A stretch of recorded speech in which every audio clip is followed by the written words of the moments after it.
What made you stop being a pastor, and what was your experience like being a pastor under one of the biggest pastors in the world today, Dr. Paul Enenche? It's not all about what I do, but why I do what I do. There are pastors that have gone through Dunamis Church or have stayed in Dunamis Church for 10, 15, 20 years, have not climbed that platform to take opening prayer like, praise God, let's talk to God. No. The church cycle or the Christian cycle do not allow you to think out of the box. You know, as a pastor, people call you daddy. When someone calls me daddy and I don't have capacity to daddy the person, I become helpless. That is the problem. They started using my ex-wife. Until one day, I told my ex-wife, I am tired. I know they do again. Hi. I know they, if it means divorce, no problem. And it led to divorce. All of that just took me to prison. When I was in prison, I saw people in prison that did nothing. So you can go to prison for doing nothing. I can call outside my 5 fingers pastors that have left. I'm not alleging that he's the one, but pastors that have left, that have died. I remember Philip Papa, Patrick Ubeku. I remember Chris. I remember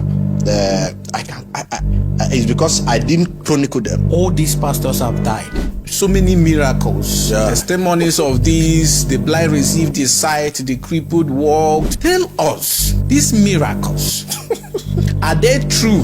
Have you witnessed any of them? Like, can you confidently, with every single iota of conviction in you, that some of these miracles, or all of them, are real? I will tell you, Captain, no. And it's with due respect to him and to Dunamis Church. I have nothing to lose or gain. You're saying no, that the miracles are not real? Are not real. They don't happen. Let me tell you, give you an instance.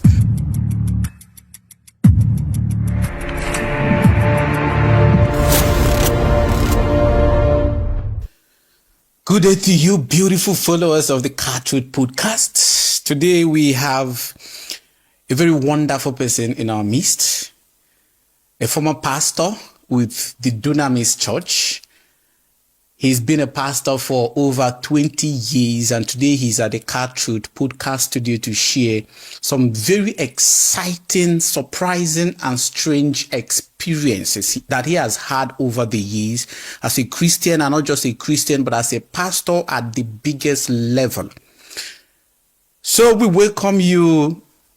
I don't know if I should call you a former pastor or not, but Abraham Daniels. Thank you so much. Thank you so much. I'm so happy to be here. Thank you so much. I am grateful for what I've seen and for who you are, for what you are doing. The impact is heavy. Thank you. I'm part of the impact, and I'm grateful to be here. Thank you so much. You know, it's not every day that we'll have someone with your, experience at this studio. When I got the privilege to have you around, I said, we must definitely have you, because I know you must have a lot of things to share with us. People who have not been there will not know most of the things people like you try to, talk about publicly and all of that. So today I want you to please tell us, you have this, is not going to be like a question and answer session. It's going to be you sharing what you know with us. So tell us, what made you stop being a pastor, and what was your experience like, being a pastor under one of the biggest pastors in the world today, Dr. Paul Enenche, and some other things you may want to share with us. Yeah, thank you so much. Like you just said, my name is Abraham Daniel, and I've worked with Dr. Paul for over 10 years, pastor, and outside him, Assemblies of God. I was a missionary in Assemblies of God. Yeah, 1998, I was a missionary. I planted a church in Lantan North, Pilgani, 1998. We are running 2 services there. Where is that? Lantan North is in Plateau State. Plateau State, yeah. When we got there, we were left with a mat and a room. And no church at all. You have to start from 001. It's not what we have here right now, church migration. As of 1998, just imagine how it was, no technology. So you can't call home. I've never been to that place. They don't really speak the literal English. They speak Hausa. They speak Tarok. Sonya, Kankan Sonya, those, so that is their dialect. And we were able to penetrate there within 6 months. We're able to, in Assemblies of God, when they are sending out missionary, it's 2 by 2. following the scripture. And when we got there, we were able to succeed. Within 6 months, we planted a church, running 2 services before we left. What they do, they send missionaries, they break the ground, they now bring in pastors. That is their style. So at least I've seen that in assemblies, and from there, Dunamis Church. One other church before Dunamis, but Dunamis seems to be the one I spend the longer time with, and it's so far so good. Now, talking about how my exit point, you see, there are key things that started driving me at one point of my life, and I will read them out for you. I have to pen them down because of how I treasure them. Number one is my greatest asset of value is humanity. Everybody got their value. Everybody got what they treasure the most. But for me, Abraham is humanity. Number two, my process must be consistent with my destination. You know, before we came on air, we were talking about destination and process, getting the joy. And I like whatever process I am going through must be consistent with my destination. That is humanity. That is humanity. So this thing drives me. Number three, I have no right to criticize what I have no replacement for. So anytime you see me criticizing a thing, I have a better replacement. Because when you criticize a thing and you have no replacement for that, you bring the people to a point of frustration. You are taking them out of a thing and you are bringing them to a place where, like, what next? You're creating a vacuum. A vacuum. So before... And nature abhors vacuum. Abhors vacuum. So before I left, I defined that. And another number four is my motive or conscience is more important than my actions. So whatever I do is not all about what I do, but why I do what I do. So whatever I am doing now, I'm coming here, I have to search my motive. Why am I coming here? But being a Christian or being a pastor, did it stop you from becoming or being any of these things you just mentioned? Absolutely. The church cycle or the Christian cycle do not allow you to think out of the box. I wouldn't have been able to explore my passion for humanity if I were to be a pastor. As a pastor, you first, if you are under a general overseer like someone like Dr. Paul Enenche, there's a ministry template that you must follow. And sometimes he because as a pastor, what we do is that every service day, for instance, service is on Sunday. By Saturday, you are waiting for preaching manual. So you don't prepare the message. Dr. Paul gives you the message to preach. The scripture, the only thing is your presentation. So he's the Holy Spirit that gives you the revelation. He's everything. The ironical thing is that I don't know how it works, but if you maybe trying to do your own thing, you'll be shocked that he will call you after the service. Because there are church members that will call, Daddy, the message today we heard, it doesn't sound like, maybe Daddy, the pastor here. So you see the feedback coming to him and he's open to such feedback. So that he doesn't really have faith in the person he sends. Rather, he's open to feedback that comes from anybody that maybe he wants to listen to. So for me, that will not help me. That put me in a box. So because of... this, should I say it's a cage, lack of freedom to express your own understanding of what you think should be preached. Yes. Was that the sole reason why you left, or there was, other things? There were other things that... Yeah, you see, when I joined Dunamis, I came in 2008. I had to go through their Bible school. And I'm good in ICT. Someone that knew me before now in Benue. In those days, in 2004, I used to repair telephones. I used to mount masts, all these local masts, not the MTN kind of masts, base to base. Because then there was GSM were just coming, or was just coming. So we, interior villages, all these big men, I've worked for Abamuru, Fabagada. So interior villages, they want to talk with their parents and all of that. So we help in connecting that. So someone knew me then in Benue, Otukpo. I was using, coincidentally, his father's house, Chief D.E. Enenche, without knowing Dr. Paul Enenche. Oh. Yeah, I never met him. I never knew him then. So someone recommended that this guy is very good. He recommended me to handle his production. because then his production was zero. There was no bookshop. They were using umbrella, and the young men there, they were stealing the whole thing. They would just sell, pocket the money. So they were not accounting for them. So when I came, I stepped in there, and from there I proceeded. I was so good that I changed everything there, because we are live. So I'm saying this, they can subject me and they can criticize me.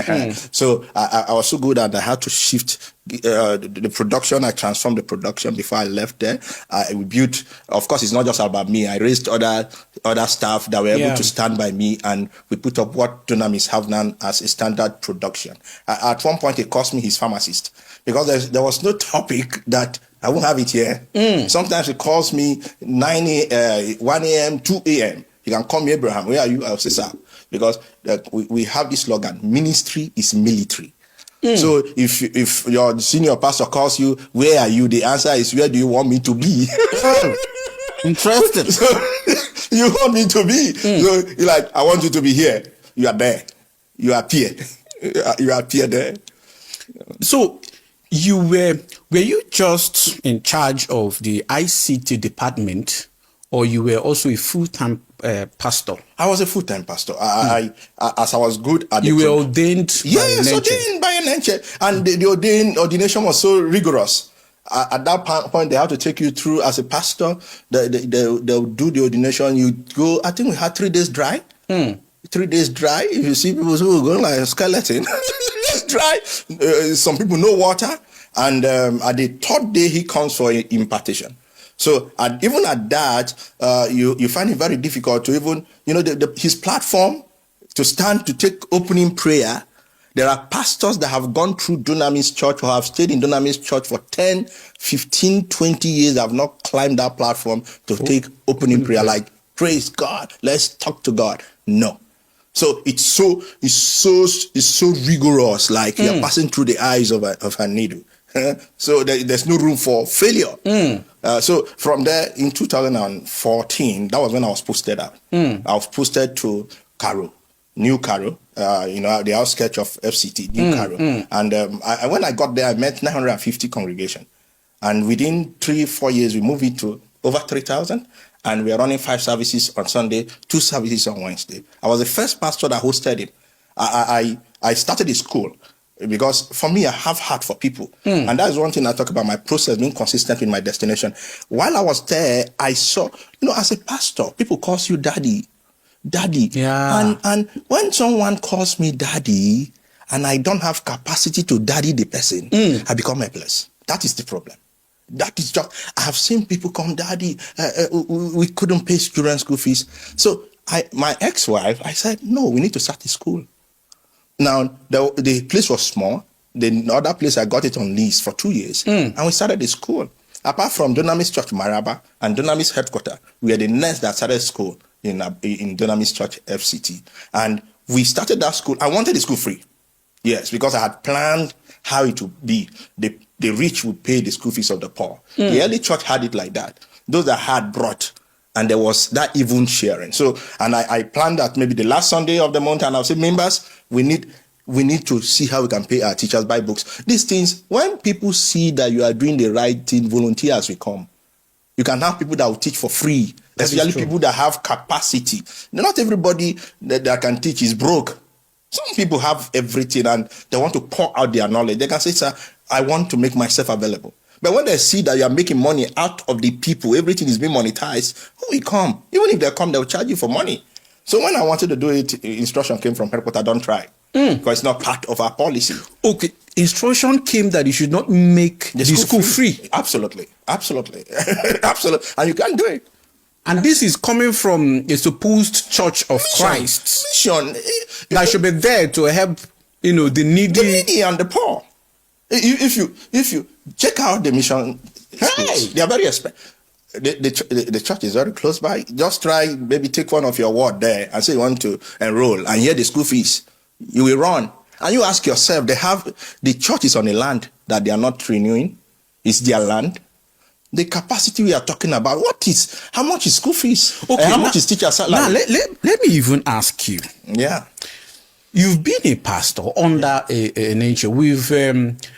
heard about so many miracles, Yeah. testimonies of this, the blind received the sight, the crippled walked, this one. At some point, in fact, I think what caused the latest fight between Enenche and Damina was when Damina made a post to raising clutches, new clutches with a picture of Enenche, and it became a problem. So you've been there.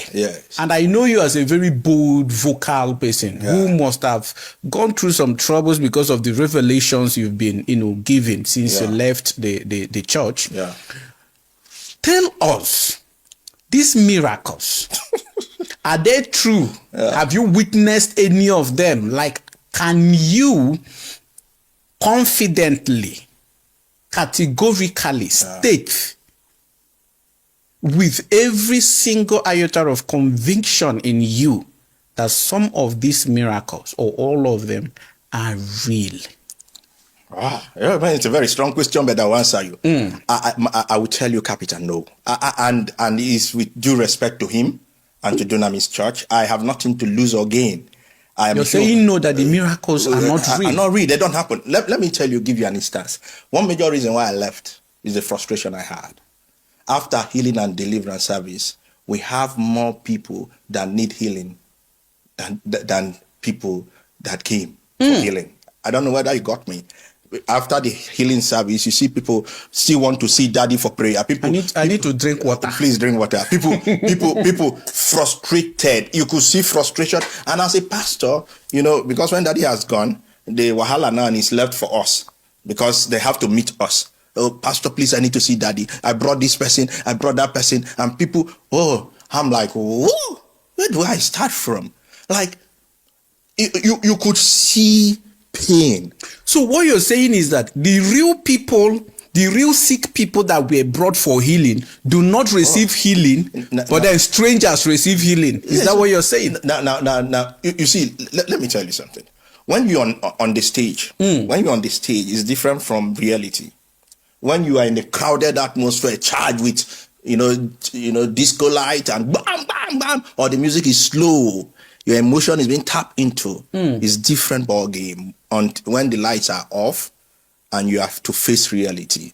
Now, most time when people, there's what I call environmental influence. For instance, if you are where Burna Boy or Davido or Michael Jackson is doing event and maybe you had malaria or maybe headache, you could be carried away with the dance. You won't even remember you had headache. It is after the whole thing when everybody make with the go house now. Like, what?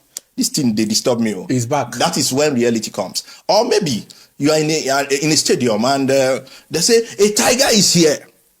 If you're not careful, a cripple will jump the fence. A cripple will jump the fence. That is true. A tiger is here, or a lion is here. People will do the unthinkable. Now, that is what I call the environmental effect.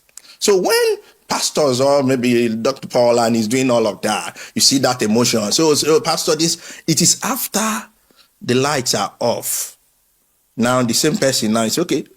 Walk now. Say that my stick I brought. Can I have it back? I have seen now as a pastor. And with due respect to him, because I don't know. There's a case I have. I don't know whether it's even him that is suing me. So, but I will say it. Maybe by Tuesday, maybe you guys will not see me again. But no problem. Let me. No. We'll be here to speak for you. I have been there for this like the 5th time. DSS, FCID. I've been to prison. And this guy has not left me alone. I don't know why. But this one now, and I'm out for him. It's either he leave me alone or I leave him alone. Somebody has to leave the other person. So what am I trying to say? So when you see stuff like that, at the end of the service, I remember one particular one, he or she came with an inhaler. And he said, the asthma is gone. The asthma is gone. And after the service, it's choking. And and if you watch, sometimes it's okay, take it as your souvenir. Or take it so that you show people. Because you know that this thing is not real. I remember my son. My son had, they claimed my son had a medical issue. And that's why the major victims are women. Major victims. Because women are emotional. Very emotional. And especially when you have this kind of woman that is very clean, things that I can talk. And the women, they love daddy kind of thing. Daddy, daddy, daddy. So sometimes also people want, the way they have placed daddy, people want daddy to pray for them. So they can claim what has not happened just because they think that if I claim it and daddy will say, bring that testimony out. So they will think that daddy will use that opportunity to pray for them. Okay, so they have not received the testimony. They have not received the testimony. But they are trying to claim it by testifying. You got that gist. So someone can say, I came here. All they want is so that daddy, because to them, daddy have some power. And if I remain, because daddy wouldn't want you to come testify when you are not healed. So you have to claim you are healed so that daddy can lay his hand and use you, and camera will capture you for the whole world to see, and you are trending. You are trending. I remember there was a video that was posted by a man that claimed to be a soldier. I think we criticized that video and they pull it down. And I'm still challenging them if they can still bring forth that video. The man claimed that they shot him and he didn't enter. And later it was find out that it was cigar light he used to. even Dr. Paul Enenche himself felt scammed. No, I'm not joking. He felt scammed. Like I remember they were giving the guy accommodation. They were, let me tell you. Can I shock you now? There was this guy. Cigar light. You don't go understand. People, they hustle. Guys are hustling. I remember this guy. Then we had the real one. This guy was a scammer. But things were falling apart for him, and he needed the platform to resurface to survive. So he came to testify. You see, in the dream of the night, the face of daddy appeared, and I am a changed person. And you see, emotions, when it happened like that, everybody like, ooh, and this person have no place to go again. It's only me and God now. So church will say, oh, daddy will say, you make sure this guy has accommodation. Make sure you take care of this guy. And I remember this guy pretended like that. Nothing happened. He started dating because I was in charge of production and marketing. I was supervising them. One of the young lady that was in charge of Seeds of Destiny, this guy started dating this girl. Oh, you people even have marketing department. We sell product. The messages he preaches, they are not free. You pay for them. So the girl that was in charge of Seeds of Destiny now this guy started dating this girl, because the guy noticed that is where the money lies. So before you know, this girl will be giving this guy money, 100, 200, 300,000. That was how this guy left. Oh, when this guy left, it shocked Dr. Paul. Because people, and that's one thing I tell people, when you build, I have great respect for him. But you see, whatever you are building will be tried, will be subjected. That is. And that's what we are doing. I don't have any personal issue. My major crack started when pastors started having, other pastors felt I was too close to him. Because I was really close. I could go to his house. I'm in your studio now, and I can enter his house, and he can be preaching, and he will be calling me Abraham. So other person like, you just came, you are not too old here. Why is he giving you preferential treatment? And that's why when people say you were frustrated, I laugh. If I wanted anything, and I'm saying this authoritatively, if I wanted anything, they give me. So it's not all about frustration. Now, if I wanted, all I need to say, daddy or mommy, I need money. The family responsibility is high. I need money. They may not give other pastors, they'll give to me. But when you were a pastor, before your transfer to Caro branch, were you being paid salary? Yes. We pay salary. Monthly salary. Yeah, we pay monthly salary. But you know how that works? The monthly salary, if you're not careful, at the end of the month, you have more months than more money. At the end of the month, you have more months than more money. How much were you being paid then? I think if I'm not, it's classified by averagely. There was a time we have to literally protest for a review, but I think at one point it was around 70,000 monthly. As a family man. What are you telling me? As a family man, and others people still paying less. And out of this 70, it's the work of God. Out of this 70,000, you still need to pay tithe. You pay tithe. Still need to give offering. At one point, I think there was a threat to even take it from source. Do you think that because of this low, income of the junior pastors, the low salary, do you think that they oftentimes try to make money by either, stealing from the offering, tithe, or going behind his back? Absolutely. To extort money from other members? Absolutely. I knew pastors. I knew folks that had to. I remember one time one of my friends called me and he said, "Oh, there's a new formula." I'm like, "What formula?" He's my colleague, pastor. Yeah. He said, "Do you know that this other pastor, he pays his tithe directly to Dr. Paul?" I said, "Oh, directly? We as pastors, you pay your tithe, drop it in the offering, indicate tithe, and it's separated." He said, "No, this pastor takes his tithe and he wrote scriptures that validate it. Pay your tithe to the priest." So he pays his tithe to Dr. Paul directly. So number one, Dr. Paul prays for him directly. What he does now is compel all his staff to pay tithe to him. Yeah, because if I'm paying to the priest, I'm the priest. This is strategy. Yeah, all his staff, you have to pay tithe to me because I pay to him. From what you pay to me, I pay to him. So when he told me that, say, "Oh, that's a new one now." So this person you're talking about is a pastor. He's a pastor. So he pays his tithe directly to Dr. Paul. And then he tells those who are under him, to pay to him. To pay to him. Because he pays to Dr. Paul. And these are pastors under Enenche. Yes. In Dunamis. Because we have location pastors. As in location pastors, you have staff, maybe you have accountant, you have other staff under you. You can even have, if you're like a regional pastor, you have other junior pastors under you. So they pay tithe to you because you have compelled them. And this guy, he said, if somebody bring money now and see me, maybe I'm in the office and said, "Pastor, Daddy, this is my tithe." So, but that money, they go offering again and on my own. So when I heard that, like, wow, this is not a policy that we practice, but this is a way people want to survive. Recently, I wrote about a pastor that I remember 2 years ago or so, one of their land, the pastor formed as an agent. Because do you know most pastors can't pay even basic school fees for their children? I'm not joking. Pastors there. And I dare him. And one time when some pastors were I feel for them. I was in the system, I feel for them. Because there is money, but yet they are very poor. The only person that is getting enriched is GO. Is the GO. Is GO. One day, I used my car to do both. So one day I was in your estate. That was when I was in the estate, and I was driving and I saw one of my colleagues. Then they had their convention. He was tricking, and I was like, "Wow!" On suit under the sun, tricking. I remember when I left, and I said, "Okay, what will now make me envy this young man now?"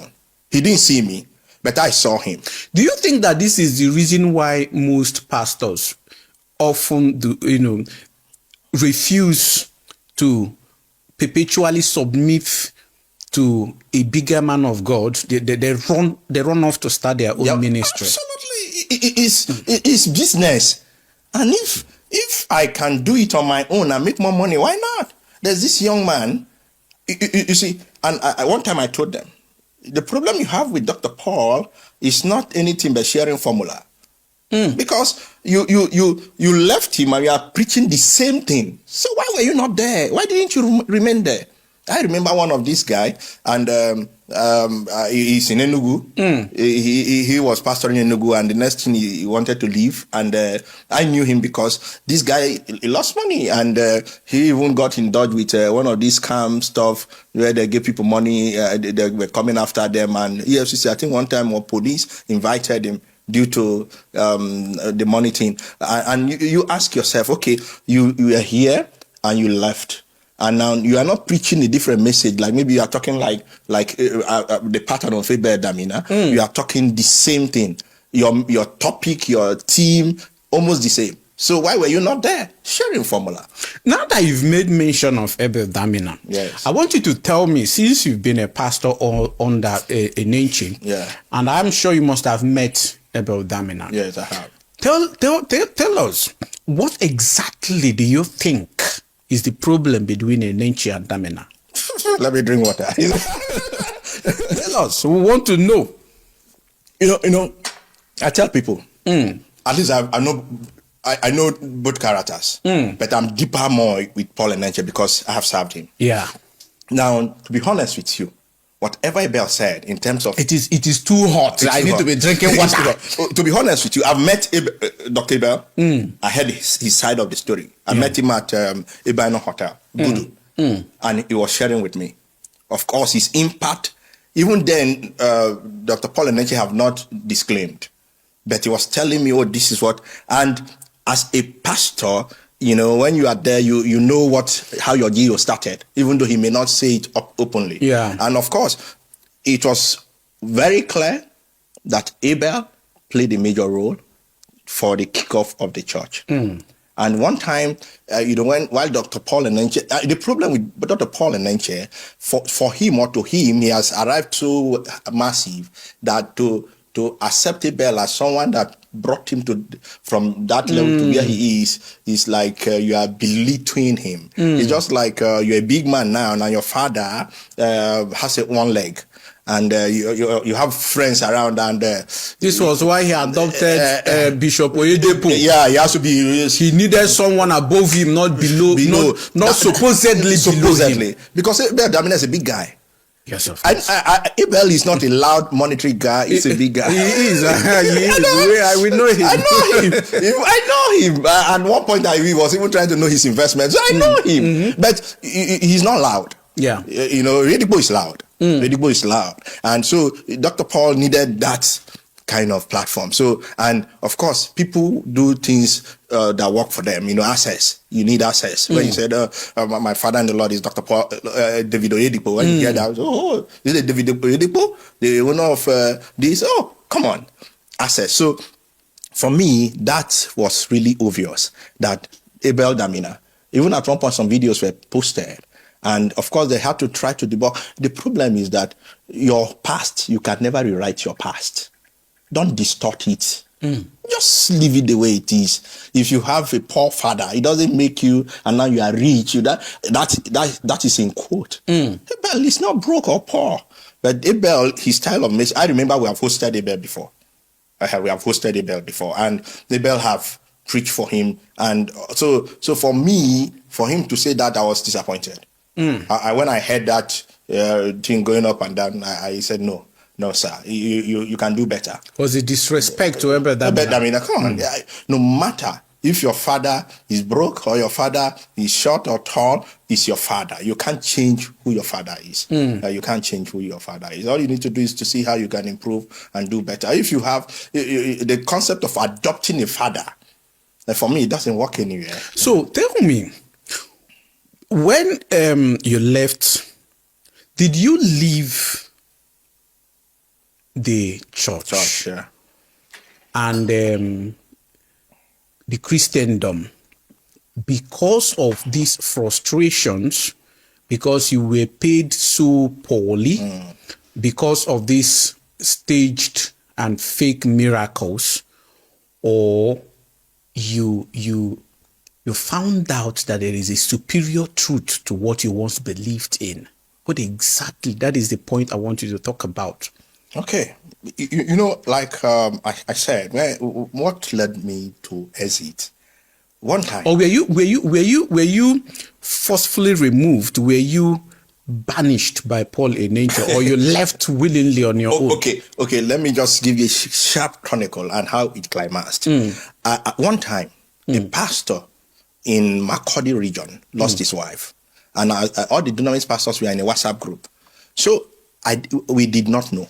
And one early morning, my ex-wife woke me up and said, did you hear about this news? This woman is late, the wife of this pastor.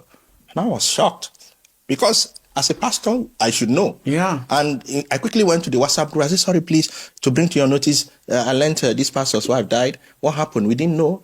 And everybody ignored. You know, when you drop such a sensitive post, you expect people to respond, especially when it is everywhere. And nobody responded. And when I woke up later around 7, I was so angry. I said, I know you guys will not respond because you have no value for life. But I'm so disappointed at you guys. That's the kind of person I am. Sorry, that's the kind of person I am. I'm saying I'm so disappointed at you guys, and we demand an apology. So that was when all of them woke up. So who do you think you are? When did you come? The likes of Fidelis Alika. Who do you think you are? Timothy that has left too. And I said, I don't care. This pastor is a pastor that his wife Did died. you say that this was a WhatsApp group for pastors or for market I'm women? not joking. They insult until they remove me from the WhatsApp group. You don't like to see me when I want to get what I want, and especially when it is right. Abraham doesn't pack off. I may just be the only person. I'm not a crowd person. So I insisted. I said, Pastor Loche was the regional pastor there. Then I said, sir, you must apologize to us. That was, they removed me off the WhatsApp group and now brought me back. And he apologized. So I said, well, I apologize too. Maybe I was high, but I needed to really set the record straight. I may be your junior in terms of when I came in, but when things are not done right, this woman served under Dunamis Church, and when she died, let's know. I can't see him and say, hi, is your wife? And like, my wife is little. How does that sound? So now when we had convention, our pastor's wife, we had like a lunch. The pastor's wife were present, the pastors were present. So all of them said I should come and apologize. Now, when the issue happened, it was within us, the pastors. But when it happened, when they had convention, then I said I should come and apologize for what I said. Still, I apologized. But I told them I stand by my word that what happened, what we did as pastors is wrong. If a pastor's wife or anything happened, we should know. So, and we have a policy. You don't share your temptation downward. You share your temptation upward. You share testimony downward. That is, if you are going through misfortune, you don't let your members know. You have to let your GO know. No. So it is when you have testimony you share with your members. To encourage them. To encourage them, but it has a whole lot of issue because your GO knows all your secrets already. So when you are trying to live to, but you remember the other time you slept. so it makes you to live a fake life too, because you are going through pain and nobody. Church is not some movie. So that happened, and while I was there, I started rebelling. When I mean rebelling, I couldn't adapt to the system anymore. I was writing. One time I wrote, "Who was the next of kin of Jesus Christ?" Why is it that families are dominating the church of God when it should be the church of God? I started writing that, and one day I got an hint that they are trying to report me to Dr. Paul Enenche, because Dr. Paul loves me. He talks about me with them. So, and I have the result. So one day we had international pastors meeting, and then social media was becoming a vibe. So Dr. Paul was teaching. Before then, I had sent him a text. I want to see him. So he said, we'll see on Tuesday. But we couldn't see on Tuesday. We couldn't see on Wednesday, midweek service. So on Thursday was a pastor's meeting. So while he was preaching, he said, hey, Abraham, you said you'll see me here. We'll see after the meeting. So while he was teaching, to us in between, as he was running off, he now said, we need to have a social media platform where what we are doing as a church will be going out. Content can be produced and people can talk about it, people can connect to dominate the social space. And he mentioned Pastor Pennell, he mentioned one other, or either his PA, and he said, Abraham, you'll be the chief strategist. And the next thing, the pastor said, no. It was a chorus. When I know they do, they agree. What I'm saying, you can verify. Say, no. Abraham, do not support what you are doing. Abraham doesn't even believe in what you are doing. That Abraham support Buhari. Now, why did they say I support Buhari? Dr. Paul loves. It had link with Goodluck Jonathan. Yes. Then election was coming. Goodluck Jonathan was contesting with Buhari. Now, I don't do politics, but I analyze situations. Now, in our pastor's WhatsApp, when they'll be insulting Buhari, talking and exhorting Goodluck Jonathan. As of that time, if you remember, corruption was at its peak. The Boko Haram killing, bomb blast, even in FCT, we're having that, Nyanya, and all of that. So I told them, drop everything on the table like a card. See what is happening. It is not possible for Goodluck Jonathan to win. We love Goodluck Jonathan, but let's face reality. It is not all about going from church to church. If he's not strategic enough and deal with these issues, they will not vote for him. So I was playing. So to them, they thought I am for Buhari. Now, so in that meeting, they say, no, Abraham does not support what you do. Abraham support Buhari. And Dr. Paul Enenche doesn't support Buhari. He doesn't even like Buhari. So, as if ground should open. I was trying to explain, they brought on my post. They printed them, colored. I'm not joking, colored. They brought them, say, sir, see. Here I wrote, who is the next of King of Jesus Christ, while at church, family team getting involved. They were showing him. So he collected, his wife collected. So I will run to this to explain myself. I said, sir, it was a carefully orchestrated. I am not joking. That day, as if ground should open for me, I explained and explained. He just sat down. He said, well, break, everybody should go. It's not going to, he cannot teach. So we left. I went up to his office. He said he can't see me. I went to see his PA. I want to see him. He can't see me. They quickly set up a panel to talk to me. They called me. They brought out the post. Said, why did you do this? I said, as a pastor, I have my view. I have a group, WhatsApp, I have a social media space, a page, Facebook page for the church. This is my view, my personal view. In contrast with what Jesus laid. Jesus Christ was the head of the church. He had siblings. He never transferred to them. They had to earn it, whatever we saw on their account. But you now, family members are being repositioned, and we are seeing how they are taking over the church of God, not family business. So why shouldn't I be bothered? So it's my view. It's not Dunamis' view. It didn't work. So what happened? Dr. Paul now left a message that I should resume at the headquarters immediately because of that. So I told my wife and I resumed at the headquarters. Now, when I resumed at the headquarters, I was trying to know what happened. He refused to see me. He refused to see me. So that relationship has been messed up by your fellow pastors. I'm not, it's like crab. Everyone want to pull you down to God. That's what they do. They'll pull you down. So if your head, match up. So when that happened, I tried to see him. No. So you know what pained me most? The pastor that I spoke for that lost his wife, that was not brought to our WhatsApp group, the same pastor was posted to my location where they pulled me out from. And in most of our operation, if you lose your wife like that, you are not posted to a location because you need to recover. And it is best when you are posted as husband and wife to a location. Now, they posted someone I spoke for. So they are trying to get back at me. It was not God or maybe being led by God to post it. So I brought the matter up. I said, I wrote a lengthy to all the guys. I said, what you guys have done showed that you guys don't even know God. I spoke for this guy and you felt I should apologize. I apologize to you guys. And you still had me in mind to the point that you work out my redeployment. I accepted. The next thing is to post the same pastor I spoke for. Like you jam two heads together. That is what they did. So when I saw that, I noticed I was struggling because I'll come to church. I couldn't fit in anymore. Dr. Paul was having issue. They see me like a betrayer, rebel. This guy is selling me out because his phones, the wife, Deborah, all of them. When I mean all the children, the junior, for Daniel, all. I go to the house. I have entered for Daniel's room. Like I'm some betrayer. But to be honest, I've never betrayed him one day. I could access anything. I could have his laptop. Sometimes they sleep in my house. I never one day because it's not important to me. So when I saw all of that, I noticed I don't fit in anymore.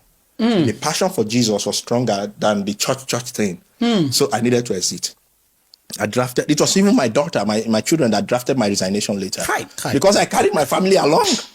So they drafted my resignation letter. I feel like crying, honestly. You won't understand. They drafted my resignation letter. The day I was to submit my resignation letter, I went to see him.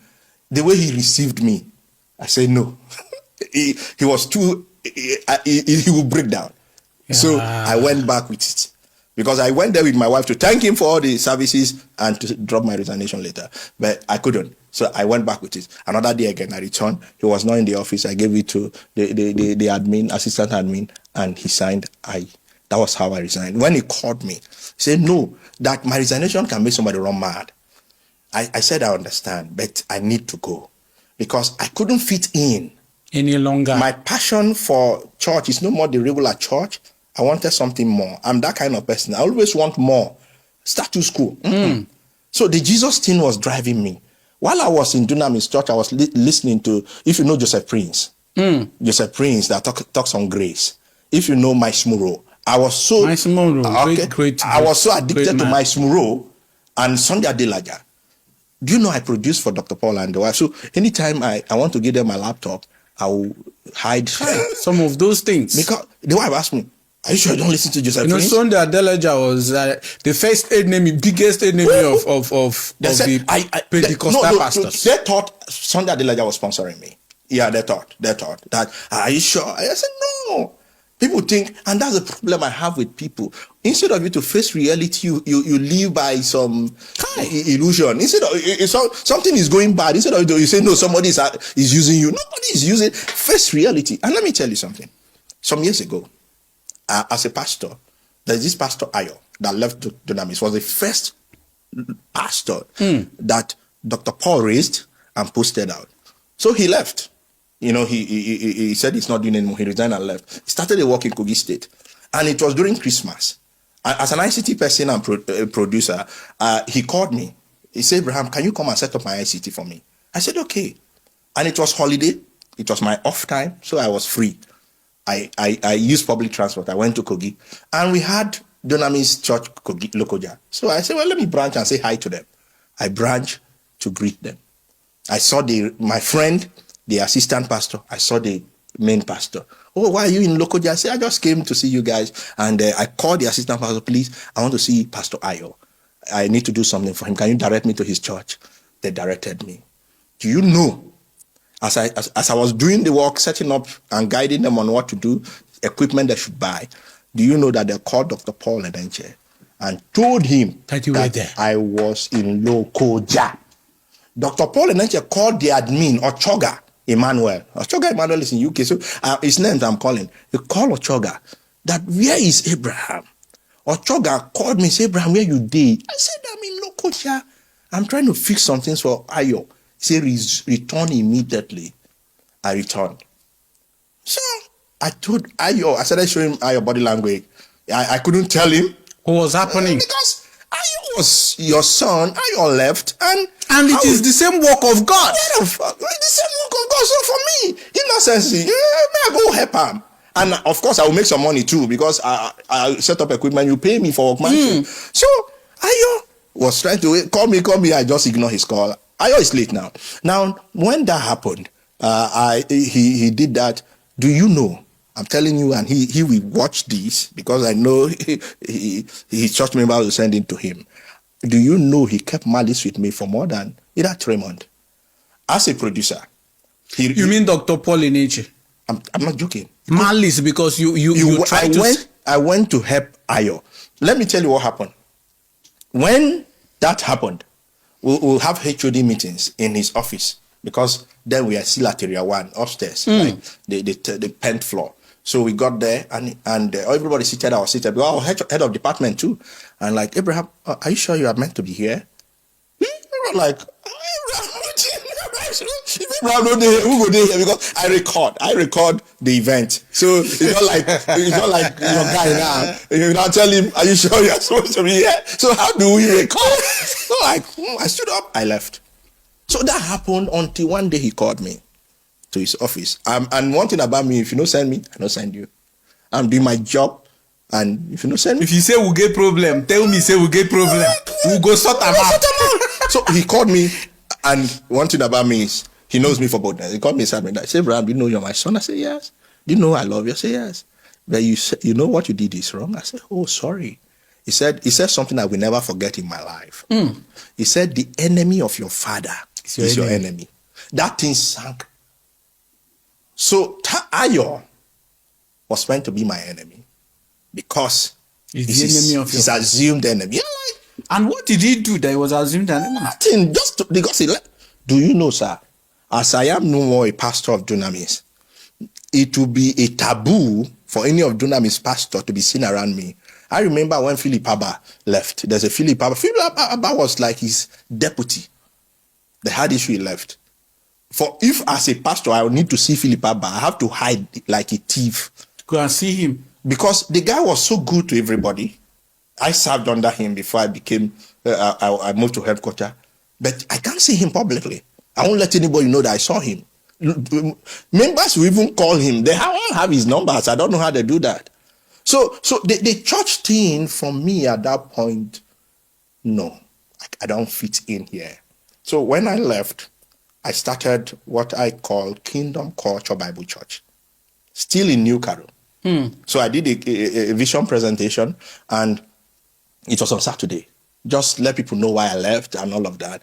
In the evening, this I'm saying I may not have, because voice call, but if he can look me into eye and said I'm lying, let's posterity judge.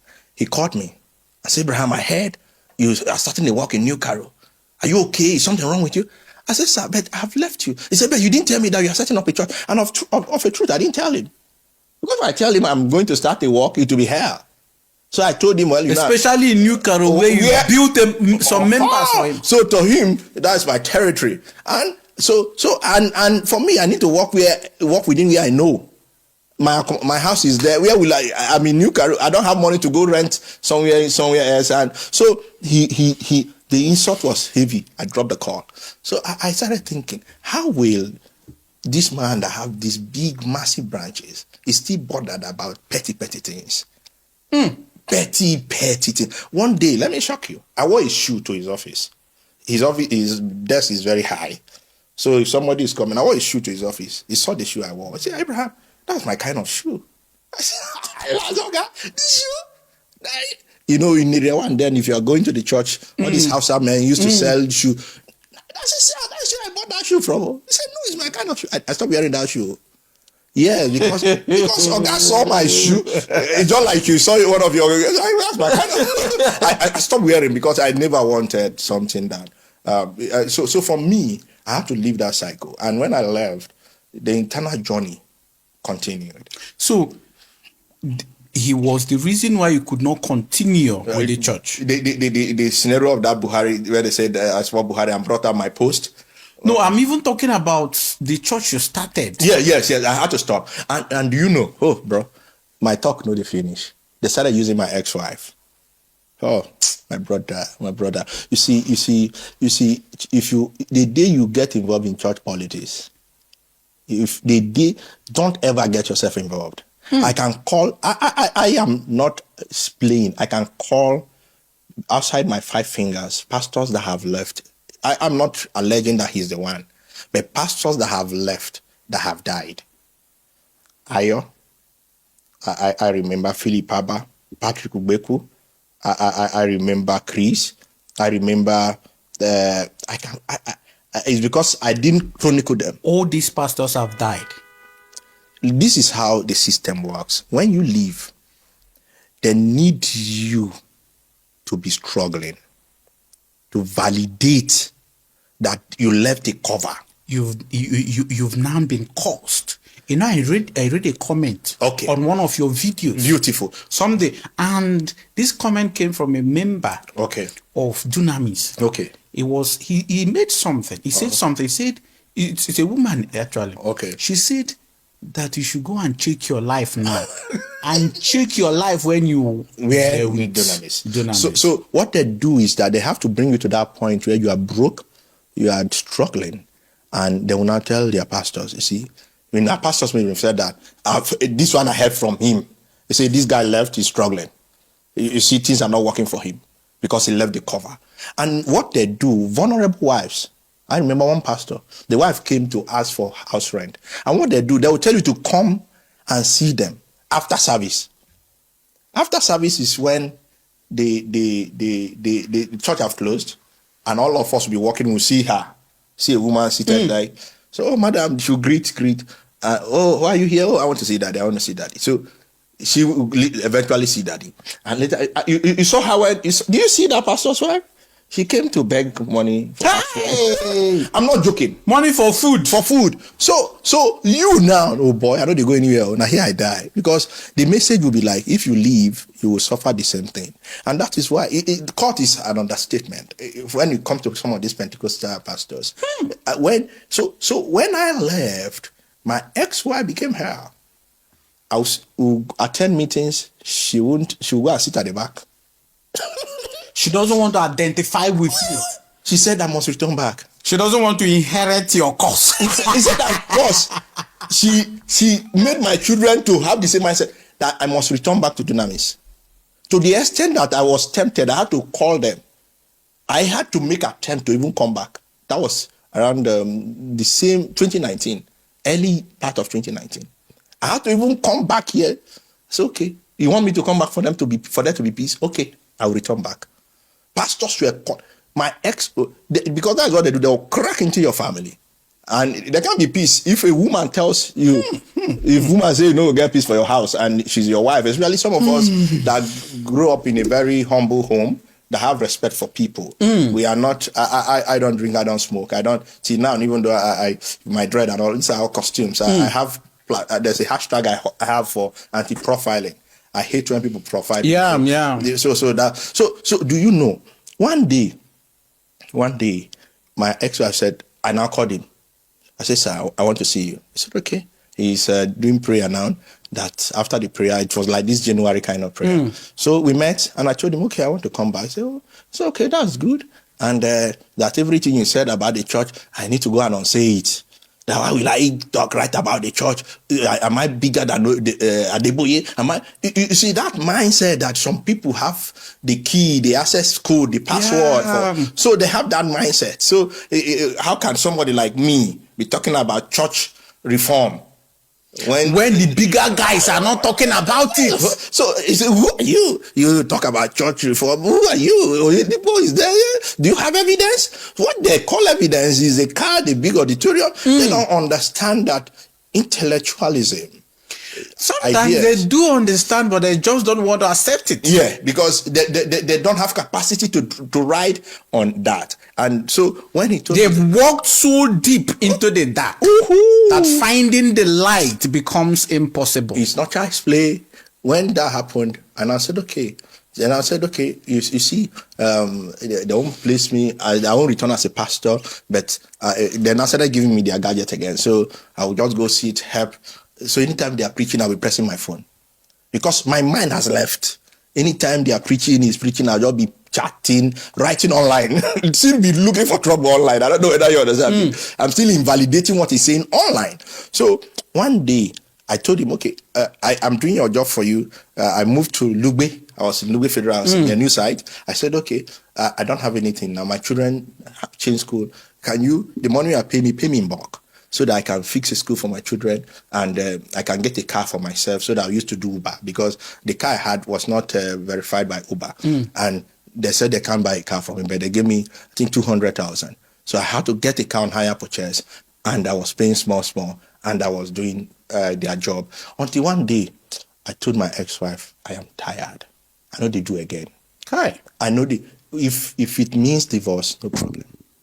And it led to divorce. I can imagine the insult. See, you see, if I tell, you've not heard anything. If I tell you things, you can't sit where you are seated. If you understand empathy about life, you can't. Paul and Niger took me to prison. And for what? Took you to prison for what? In 2019, you know Naira Land? Yeah. You know Naira Land. In Naira Land, somebody pasted my picture and said that this pastor was sacked from Dunamis Church and he resorts to talking about pastors, Paul and Nenche, and insulting pastors and calling churches names. So somebody drew my attention. So see what they are. And you know Naira Land, how Naira Land, people be insulting you, it's a thief, we'll deal with him. So when I saw that, but Naira Land is full of cyber terrorists. So when I saw that, I'm like, who are these guys? So I now copied the link. I took it to my Facebook. I said, this is it. I resigned from Dunamis. I was not sacked. But due to this threat, if anything happened to me, Dr. Paul or Dunamis Church or my family should be held responsible. So that was what they had on. Now, when it happened, their lawyer was pretending and the police were pretending to sympathize with me. Because as of that time, my ex-wife was already leaving. I was struggling to keep my family together. So they were calling, oh, how you doing? We learned you were a pastor before, but you are doing both. Oh, how you feeling your family? Do you know, at one point I was living in my car. So because my ex-wife was a trouble, so in any hotel, small hotel, I can pay 2,000. I'll just stay there and in the morning wash my car and enter the road. So then I said, the guy said, can I see you? I have a little token for you. I said, well, I am hustling and I basically I can survive. So I don't really need, he said, no, I want to help you. So he kept calling, you know how boat is. I can get requests in a different direction. So I one day I was around Idu, taking somebody to Idu train station. I said, okay, that's where I am. So while I was on call, I look up, there was a speed bumps. One hill or smart brake, I hit her. The front of my car, windscreen, engine, Corolla, 04, damaged. So I told them, see, people have made me to have accident. I'm here. Come and meet me. They came. It was around 8 already. They helped me. The car couldn't be pushed. We had to literally tow it to the Chief Palace house. We were begging the man of the healers. The man insisted. I begged. Spent more than 2 hours. You know how it is when you use somebody's car and you know you don't have money. So when I finished begging, the man said, okay, but the following day, which was Saturday, I must stay with his padebita and his driver to fix the car, his Hilux. My own, I was not talking about my own. So I was to leave. I bought suya for them even. I didn't know they were policemen. I bought suya to thank them. Oh, thank you for helping me. And they said, how are you going to go? I said, they should drop me now. In Lugbe, they would drop me at Airport Junction and I would take to Lugbe. I said, okay, thank you. So they were to enter the car. Nobody sat at the front. I said, no. He said, no, they don't like sitting at the front. They put me at the middle. And I was already tired. The impact of the accident, I hit my head on my steering. So they were driving the speed. I said, waiting now. You're just talking, looking serious. On my mind, are they kidnappers? What is happening? So when we got to that Airport Junction, instead of turning to Lugbe, these guys were going towards Gaines Village. I said, what is happening now? He said, no. Do I know Dr. Paul Enenche? I say, that was when even my mind came down. I thought they were kidnappers. As they said, Dr. Paul, I say, I hear at least. At least someone that knows you. Yes. I said, yes. So what did I write about him? I said, what did I write? That was when they took me that night to Cairo, New Cairo site police station. They said I should write statement. I said, no, you saw the accident I had. If you have conscience, you would have taken me to the hospital. You are asking me to write statement. They said if I don't write, they will lock me in the cell. I slept in the cell. I was in pain. I slept in the cell Friday night, Saturday. On the DPO invited me. I explained. The man laughed. Say all these pastors that they just want you back. That is what they had. That what you wrote or what they are alleging that you wrote is not a major thing. This man can call you and even talk to you. Somebody I've worked with for 10 years. So he said there's no case here. The DPO said that and all of them. So the DCO also said that. So when their lawyer came on Monday, the lawyer said they are transferring the case. The DPO insisted that they are not moving me from there. They said, so it became a war. The DPO had, because they had no ground to charge me. So the DPO said, no, this is my case. And they said, no. They had to bring, later from either a higher, a higher rank. That was why they now took me to Kubwa Area Command. Can you see the movement? To Kubwa Area Command, where they had soft land. So they needed a place. That would just be easy. That they have authority. Churches, forget them. And that was how when we got there, everything was already prepared. I had no lawyer. Who give me money? I searched online. I saw all this human rights. I thought when you say human rights, it's just straight. They charged me. I had to begin to look for money. That was how I went to court the following day. Remind. And defamation. I said, how? Even when that happened, the next time again, they granted me bail. I was able to look for money, got bail. As of that time, my ex-wife had left. Packed the children, had left. And we were battling divorce case. I was battling Dunamis church case. My mother told me when she heard that, she came, elderly woman, she cried. She said, please, can you go and beg Dr. Paul Enenche or the Biki and the wife, because the wife is my sister. We come from the same place. So can you go and beg her? She should understand that maybe whatever differences can be settled. So I told my mother, no, I know these people. She said, no, I'm your mother, go. So I came. They say, come on Sunday. So after serving, everybody will just see me sit down like the normal thing I told you. I just sat down and I went to her office. She called Oguche. Oguche is Dr. Paul Enenche's stepbrother and is his CSO, like his bodyguard. So he said she can't talk with me alone. The guy should be there. And I said, she said, I heard you had issue with police. I said, ma, how do I have issue with police without somebody petitioning police? Police cannot just see me and arrest me. So I said, you people petition the police. She said, and I said, whatever it is, can we settle this amicably? There's no need. Whatever you wrote, there's no substantial evidence at all. Can we settle out of police or out of court? He said, no, let my fate be determined by the judge. My brother, that day, I look at her, I said, wow. That was what the wife said. I'm not joking. Let your fate be determined by the judge. And you know, somehow, the same within a year, our father is my uncle. With great respect to him, he's late. He had the issue with EFCC. They paraded our own father for 20 million hillocks. 20 million. You mean the father of the wife of Becky Enenche? Enenche. Yeah. You know, when I saw that news, some people sent it to me. Say, see what this woman, look at how she treated, and look at how her father has been treated. And I felt bad because her father is a professor, and I love him so much. He's my uncle. I have great respect for him. But I'm telling you that sometimes when you don't have pity on people, there's a way life deals with you. So from there, I lost my car. From there, FCID. When I came out, bro, let me shock you. When I came out, they now said I connived with their lawyer to dupe them. I'm not sure. See, if you know what I've gone through with these people. They said you connive with their own lawyer. This is a guy, I have no money. Their lawyer dealt with me because they used their lawyer. And their lawyer arrested me, dehumanized me. Now you are telling me that Abraham connived with your own lawyer that I couldn't even afford, that they gave him money to make sure he jailed me. And they noticed that it's not working. So they started tracking me again at FCID. So one day, people will be calling me randomly, Abraham, where are you? I said, which kind of wahala be this? This matter, I don't believe I make it end. Until there's this man, Stanley, that called me, Emerson, if you know Emerson, the gospel singer. Yeah. Emerson. I'm calling them, so these are verifiable. Emerson now called me on Messenger that there's this man that want to intervene.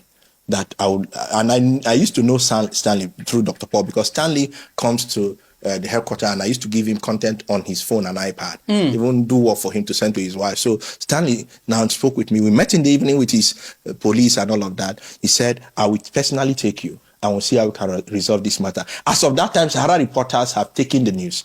So Dr. Paul was shaking. He was pressured. He doesn't like that public perception. He loves it when everybody sings his praise. And now somebody has punctured for the first time in his life. Somebody have taken him to social media, social space. So that the man now called, went to FCID, and they said, are you Abraham? I wrote my statement. And I told them, this. I have done this man nothing. I've served him. Ordinarily, I set up your production. In a normal society, I should be having royalty, because the production is generating money every day, every month. And of course, we never enter any contract like that, so no wahala. But let me be. I don't have money. We had my family divorced. Even when he detained me in prison, do you know that this man gave my family 200,000? I told him when my ex-wife, I confronted my ex-wife, and I confronted him. How will you lock a husband that should take care of his family, and you are giving the wife 200? I don't need your money. I have energy, I have power. I can take care of my family. So the FCID now said we should enter undertaking for peace. And I told them, my car, I lost that car because the car was paid on hire purchase. I paid over $1 million plus. And the agreement is that after 2 weeks, if you are not consistent, you lose the car and you lose the money. So, and I was in detention, so I lost the car and the money. The man got angry, carried his car. So I lost. That car should be bought for me so that I can get my life back. They now said I should delete my Facebook account. This Facebook is not. I deleted the Facebook. I know one thing about me. I trust people easily. So when they said delete, I deleted. When I went to his office here, and they said, you see, come the following day, story that you see they can't buy me a car. They can give me 200,000. What, sir? We had a gentleman agreement, and you promised. I said no problem. I was broke. I collected 200,000. I left. And 2 years ago again, the petition DSS, the one at Asokoro. One day I was driving, I got a car on weekly remittance. I was driving. Somebody called me, are you Abraham? Tomorrow, report at DSS. My mind jumped. Because, For what again? If I went there, Dr. Paul wrote a lengthy, the introduction, the pastor of the largest church in the world. And you know what DSS they call it interview. They don't call it interrogation. So the way we sat, they set cameras on you. They have panels, like 3 people questioning you, and they look at psychology and all of that. And when I finish with them, do you know that I give kudos to DSS. They are very professional. In my life, I saw professionalism in the Nigerian police for the first time. When I finished, the man said, come, you're a good man. Carry 5,000. Then fuel was still 100 something. Say, Tick, go and buy fuel for your car and go. Hi. I said, what about bail? He said, no, go. When we need you, we'll call you. No bail, nothing. I told them, this man, look, he has dealt with me. What? He has the money. He should leave me alone. I'm a writer. And what I am saying is my life story. It may cut across him because our path crossed. Yes. There's nothing I can do about that. So if I write and I mention your name indirectly or indirectly, if you said I'm lying, prove me wrong. And now, some days ago, on the 3rd of this month, I got another letter. Now it's FID inviting me again. From all indication, I've done my findings. It's still Dr. Paul. Allegedly now because of.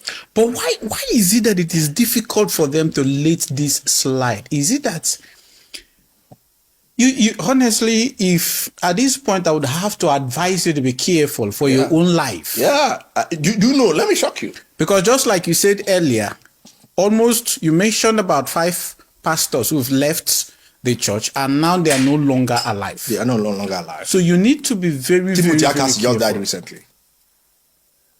This is crazy. Do you know when I saw the petition, I felt so bad. So what exactly do they want you to do? Is it that you should stop talking about anything? You should stop talking about anything that comes about your experience as a pastor under him. Under him, and I must talk. It's my life. It's my experience. If you feel I am lying, you know. And I'm saying this, and Dr. Paul, no, I don't hate you. The daughter, Deborah, that have children, have a child now. There was a time when she was having an issue with her dad, and she had access to me. She called me, confided in me. Oh, you know how right now I'm going through tough times. She wanted to sell her camera, not sell her things because they grounded her.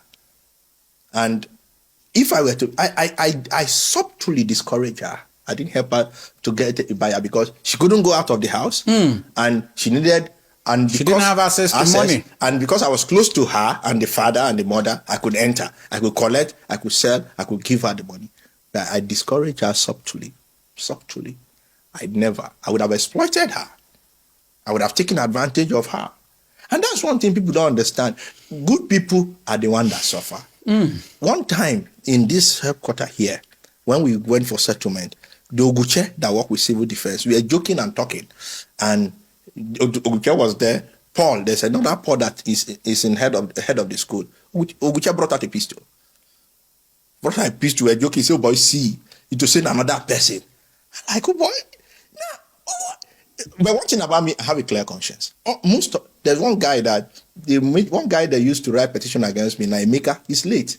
One general they were using to train me that time, and I have never, I don't pray.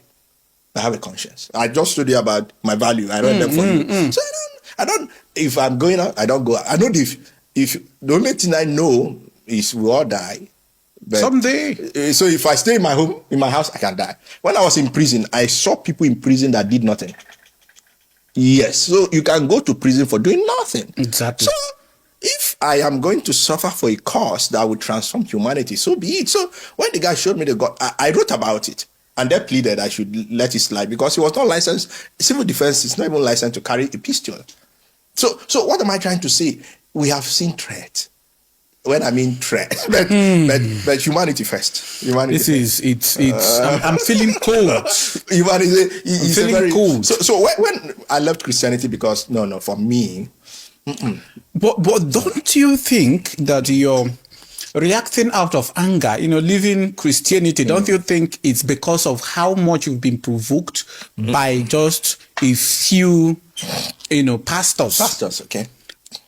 Don't you think it would have been better to leave, to judge pastors individually? Because I'm sure, of course, that there are good pastors. Okay. I'm sure that leaving Christianity as a whole, instead of leaving some pastors who wronged you, would have been a wiser decision to make. Now, let me tell you this now. I'm a very subjective, very, very. People, those that have been very close to me, one thing, I don't play with intelligence.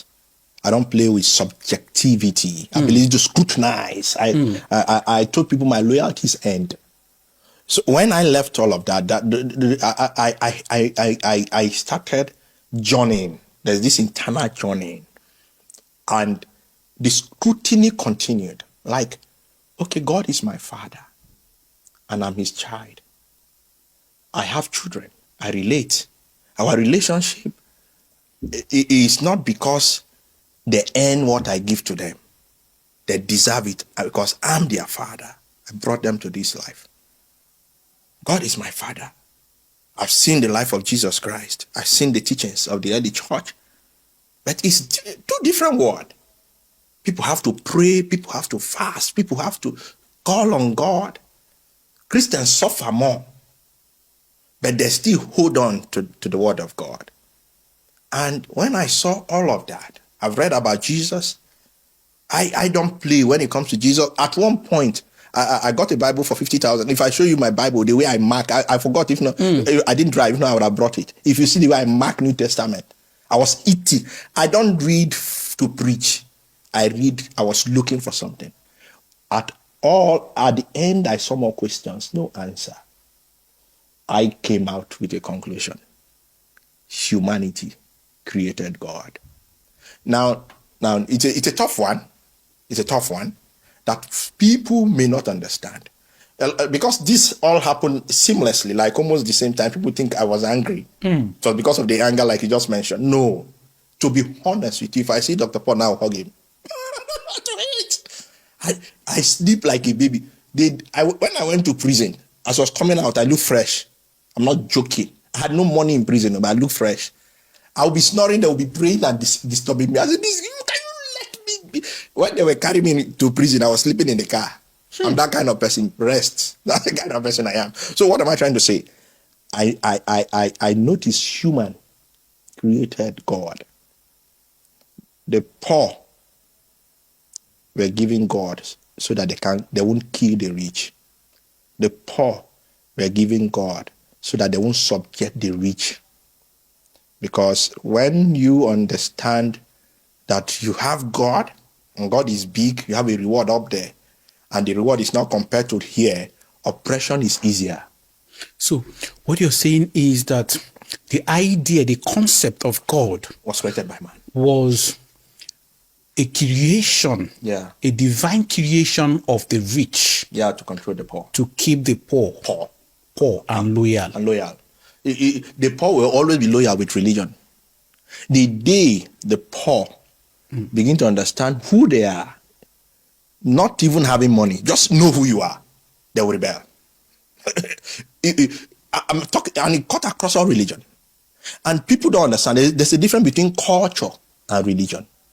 Hinduism is a culture, not a religion. But the West had to label it. There's something about vocabulary. They had to label it religion to control. If you want to kill a dog, you give it a bad name. For instance, I'm a Nigerian. We have our culture. Culture is your root. It is not a religion. It's a tradition. Thank you. We are not doing it because there is a God somewhere that is watching, and we are doing this pain, because in the days of our great grandfather, they had to use stone to signify their great warrior. For instance, one of them that maybe went to war, or maybe a wild animal came and he defeated, they have to engraft it in such a way. Prayed to their forefathers. These are people that helped us. They saved us when the enemy came. So it is not a God per se. It's royalty. Love for their ancestors that helped them. It's your root. But don't you think that, for me, my own personal belief is that I don't like religion. Yeah. Of course, it's very, very treacherous. Absolutely. But I believe that religion misinterpreted the concept of God. Religion misinterpreted who God is, how God operates. But I believe that there is a supernatural being. And the supernatural being, for me, is not just an entity sitting down somewhere, like a big man sitting down, above the skies, and his long legs are upon the earth. All right? That is not what I see as God. I see, when I talk about God, what I call God, or what I refer to as God, is the source of life. All right. And when I talk about the source of life, I agree that God is everywhere, because wherever there is life, there should be God. There should be God, since He is the source of life. All right. So that is my own concept. Well, let me chip in. You see, like me, I don't believe in belief. I don't believe in belief. I'm a factual human being. So when I hear people say believe, I have respect for you. No, I understand. I've actually written about it. That knowledge is superior to belief. Beautiful. Belief happens when you're not sure, when you don't know something. So, but you don't have to believe what you know. Absolutely. All right. Absolutely. So, belief is the absence of knowledge. But me, I simply think that there must be a source of life. Now, let me tell you something again. Science, assume. The assumption with subjectivity and with knowledge, progressive knowledge. For instance, I am here. I am seeing that there. I say that's a lion. Now, I am going closer to be sure. Are you sure it's a lion? Are you sure it's a lion? Are you sure it's a lion? And I get there, I will now write. It's form of theory first, but now after the theory now becomes a reality. And I don't know, it's not a lion. Look at the features of a lion. Look at the feature of a lion. What I saw, I thought as a lion. It's not a lion. So it's a progressive assumption. But when it comes to belief, it's a static assumption. So you when you say there's no room to progress, even to criticize the faith, to be able to find you are locked. What is superior to what you believe now. So you are just locked. So you, and that's why I struggle when people, with great respect to Christians and everybody, I was in that system for years. So, but I struggle because as a humanist, I now begin to see life from a different view. For instance, Elon Musk, with great respect, I love him, is planning to go to the Mars. I did a content on him. And right now, he said in the next 30 years, if care is not taken, his dream is to become a trillionaire, a trillionaire, so that he can send humanity to Mars. Now, Mars is seamlessly the fourth planet from the sun, I think, if I'm not mistaken. And now, just like you enter plane to US, you now enter Starship to Mars. Now, we are planning to go to heaven. We will become interplanetary beings. Beautiful. Now, imagine a child born in a Mars. They've settled, they've lived there, and he's telling who created this Mars. And he's saying God created this Mars. I want you to just picture now. But the Mars was colonized by Elon Musk. Elon Musk created life there. Now you now see that, and now, so what am I trying to say? Most times, what I prefer to say, I don't know yet. Because when I say I don't know yet, it gives room for growth. But when I said there should or there is, I am almost sure. And the responsibility now is on me to prove. So when Christians talk about Jesus, and I love Jesus, as I was coming, I was to write. If you saw me, I was under the shade. I wanted to write something. And I was laughing because it was comical and also serious. What was I thinking to write? People think they celebrate Jesus. And I said, how will Jesus be celebrated that he died and rose again? I think a lot. He died and rose again. No, he shouldn't be celebrated. If he died and did not rise, that is when he's the real hero. Because look at how life works. If I'm your friend, and you have a brother, and you have great wealth, and you told the brother, I before you assess my wealth, I have a package for you. But you have to go to school, graduate. On the day of your graduation, you assess this wealth. What you are doing for your brother is not for your good, but for his good. And it will put him in a position where he can train himself and discipline himself to attain that level to assess it. Now, when God said he has to kill Jesus for my sin to be forgiven, and Jesus now died and did not rise again, and he rose again to a higher glory. If that opportunity was given to me, I will also accept to die and rise again.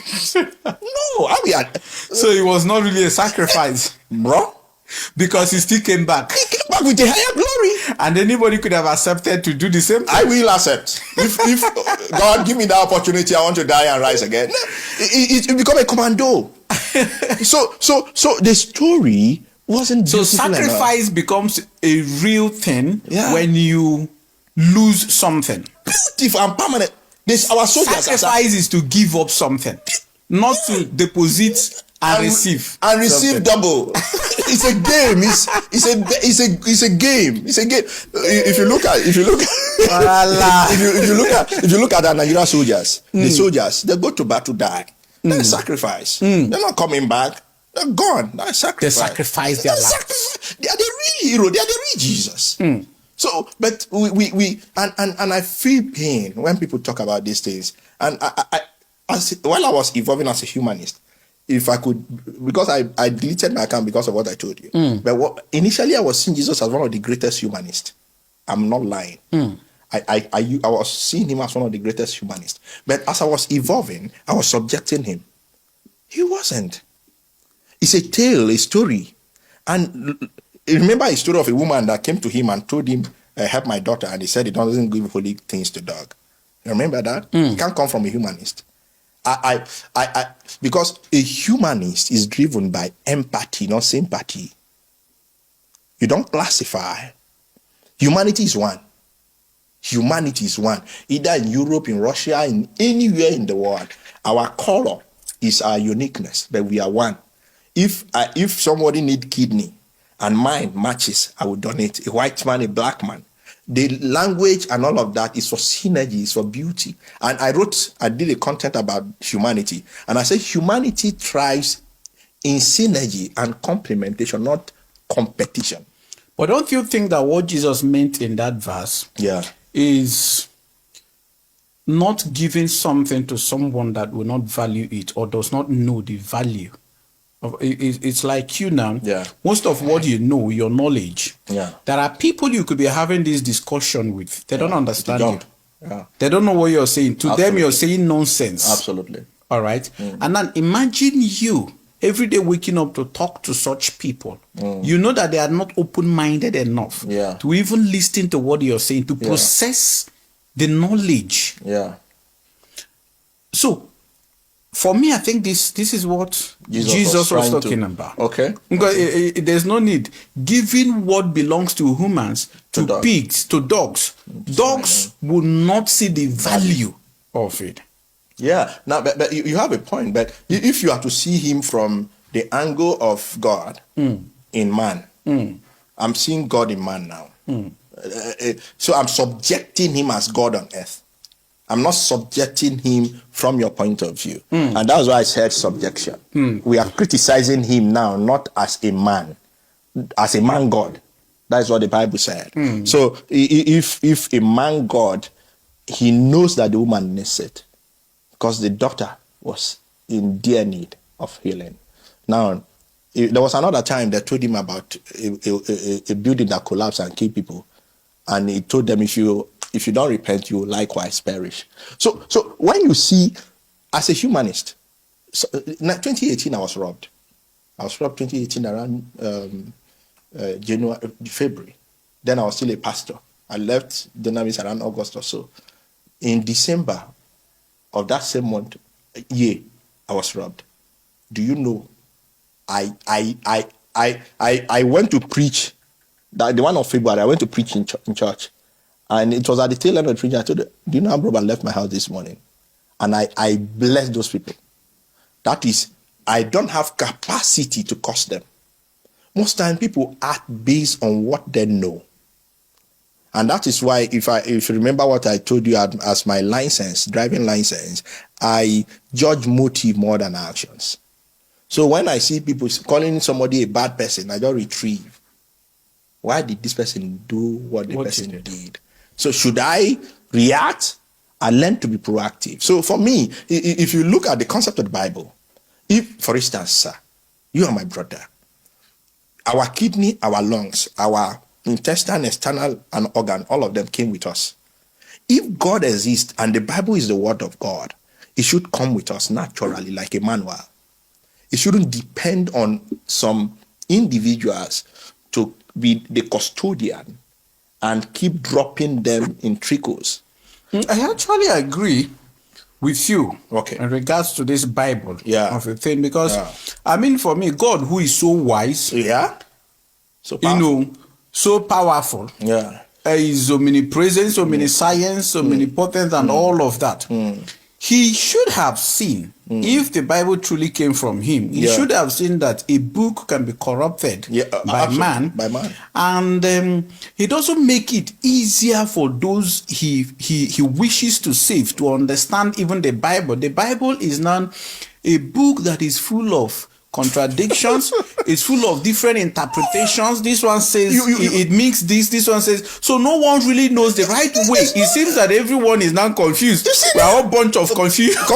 And that's why recently I saw Abel and the Catholic Church people. So if God is so wise, which I believe for me he is, I love that. He should write whatever it is he wants to write across the sky. Do you know where no one will be able to have access to it? You wake up, you look up, you see what God is saying, and you know that's what God is saying. You know that it is, and it should not be subjected to interpretation because man's interpretation can be flawed. Because it's just, for instance, you told me to interpret to you, and I don't like you, and I will do it in my way. And this same thing that pastors are now using very treacherous interpretations to extort money from the gullible ones who cannot even read.